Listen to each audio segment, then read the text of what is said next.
Yo, what's going on, guys? So this is actually an emergency episode, and it's the first one that we've done since we did regular episodes, but this is something that is hitting the news everywhere. YouTube is starting to make a serious amount of noise across the tech world again. Now, YouTube is the longest standing social media platform, and it is starting to cause some real ripples across the social ecosystem. Anybody close to me will have heard me bang on about my theory about YouTube, and now I think it's a perfect time to share with you guys what I truly believe YouTube was bought to become.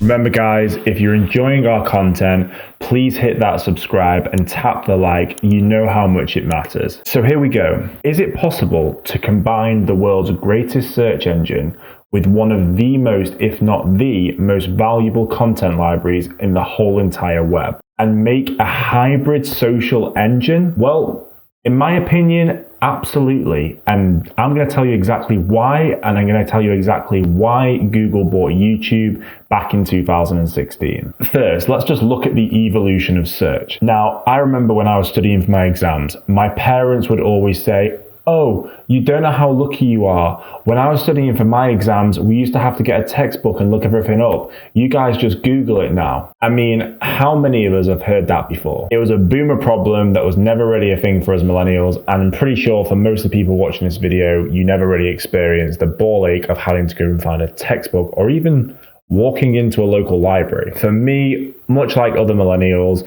the boys, Larry and Sergey, created this beautiful little search engine called Google. So beautiful that it even championed its own phrase, Google it. That two-letter sentence that epitomizes how valuable Google is. There are many other search engines, past and present. Ask Jeeves, Yahoo, Bing.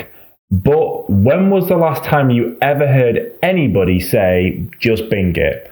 Unless they were playing Bop It, and I don't think anyone's played that in about 10 years unless it's at Christmas. But for Gen Zs, it goes one step further. And as a population, the way that we behave and the way that we consume media has completely shifted. We are now used to fast-paced, on-demand content, and this is where YouTube and more recently TikTok have completely taken over. The questions that you used to ask Google are now being typed into YouTube and TikTok, and these social media platforms are actually turning into search engines. You even saw it in recent news that Google's planning to put 9:16 videos on its search page results. Now, if that isn't an indication about how we consume media, I don't know what is. With Zuck's head in Metaland and an immense attack from TikTok, sprinkle this over with some YouTube shorts, and there is a real tussle for the social media battle. Anyway, this is not about other social media platforms. This is about my theory on YouTube. So here it is. I believe that YouTube will and is already going to replace Google. Call me batshit crazy, but here is why. Alphabet bought YouTube in 2006 for $1.65 billion. And at the time, this was criticized as being absolutely bonkers. Remember, in 2006, not many companies, especially social media companies, or tech companies per se, were being valued over $1 billion. I mean, at this point, Facebook was only 2 years old, and the big dick swinger in the space at the time, which was MySpace, fired the year before in 2005 by News Corporation for $580 million.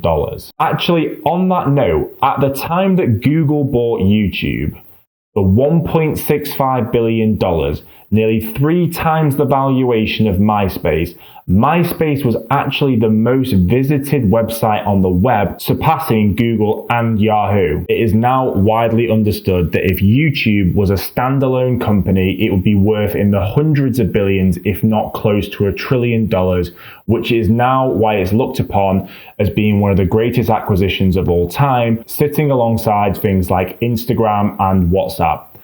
Ironically, all three things are in social. So did Larry and Sergey in 2006 anticipate that the world and consumer behavior would switch completely to a digital format? And even more so, that we would have a bias towards video content and this be the way that we search the web? I don't think they predicted it.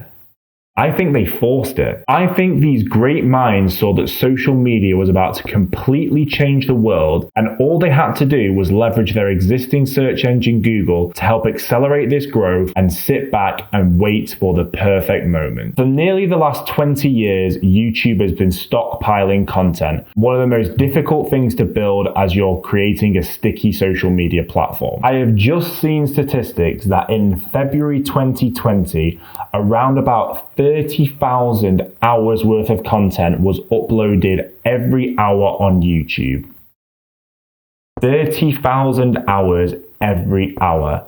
That is bonkers. Right now, YouTube has 2.1 billion active monthly users. And there is one very important reason that I think allowed this growth.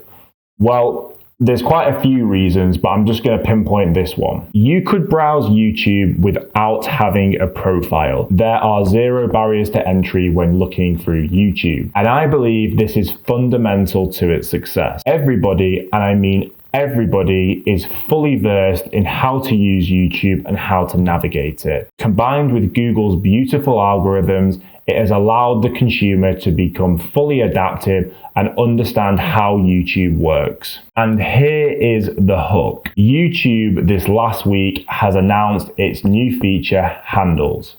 What is Handles, you might ask? Handles is basically creating accounts which we are all far too familiar with and will cause no real friction point to anybody wanting to continue to use YouTube. My theory is that YouTube will now have a following page.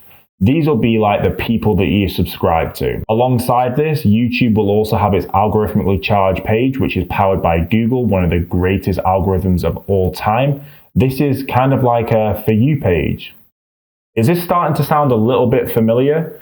And with YouTube Shorts, which are catering for the 3-second brain of the modern day consumer, this sounds an awful lot like TikTok. With YouTube's already existing content base, I genuinely believe that Larry and Sergey have just secured another 15 to 20 years of being the most valuable website on the internet. This is truly one of the most beautiful chess moves of all time. I'm interested to hear what people think about this theory, so drop your comments in below and let me know if you agree or whether you think I'm batshit crazy. The next vlog is about whether Meta is going to die and whether Mark Zuckerberg can really sort his shit out. Until next time, guys.